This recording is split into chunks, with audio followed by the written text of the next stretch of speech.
हमारा विवाह 10 दिन पहले ही हुआ है।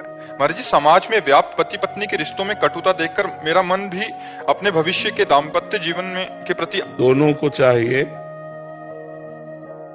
अवलो नसानी अबना न सही हो, इस शब्द पर ध्यान दीजिए।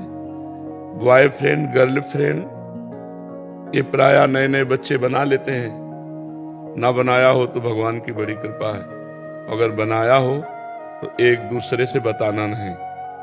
और अब अपनी गर्लफ्रेंड की चर्चा नहीं होनी चाहिए, बातचीत तो देखना तो अलग बात, अपने बॉयफ्रेंड की चर्चा नहीं होनी चाहिए।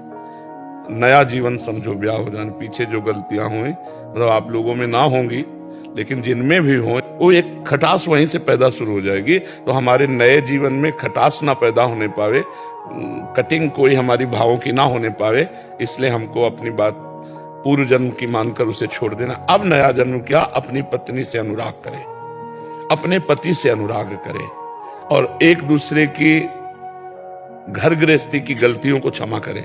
जैसे त्रुटियां हो जाती हैं उसमें नाराज हो जाते हैं, तो एक नाराज हो तो दूसरा शांत हो जाए, जब वो शांत होता उस बात को निर्णय कर ले, मारपीट लड़ाई झगड़ा ये ना करे। और पत्नी को चाहिए कि पति की प्रसन्नता के लिए सास ससुर की, अपनी नंद की, अपने देवर की धर्मानुसार सेवा करे, जिससे पति को प्रसन्नता प्राप्त हो। और पत्नी के लिए पति को चाहिए कि मेरी अर्धांग है, अर्धांग का मतलब जिससे मेरा आधा शरीर है, तो हम उसकी हर कामना की पूर्ति करें। और उसका हाथ हमने लिया है तो अगर वो 100 गलतियां भी करे हमारे सामने तो भी हम उसे क्षमा करके प्यार ही देंगे, डांट फटकार नहीं लगाएंगे, तो कभी विच्छेद हो ही नहीं सकता संबंध। अब जैसे ब्याह हुआ, कोई ऐसी हरकत दोनों के बीच में नहीं होनी चाहिए कि दोनों का मन मुटाव हो, कभी ऐसा नहीं होना चाहिए। एक दूसरे को फाइनल अपनी पूरी वृत्ति रख देनी चाहिए खोल के। अगर वो संशय में, देखो आप पता लगा लीजिए ये हमारा अमुक रिश्तेदार है, मुझसे बात कर रही थी या कर रहे थे, हमारा कोई संबंध ऐसा नहीं। क्योंकि ये बातें अंतर में जब बैठ जाती है तो फिर प्यार करते हुए भी वो संशय बना रहता है, और वो संशय ऐसा पुष्ट हो जाता है कि फिर आगे चल करके मन मलिन हो जाता है। इसलिए दोनों लोग सावधान रहिए, पीछे जो कभी कुछ तो उसको भूल जाइए, आगे नया जीवन आपका मंगलमय हो।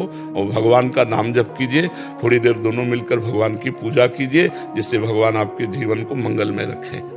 क्योंकि आराधना अत्यंत आवश्यक है।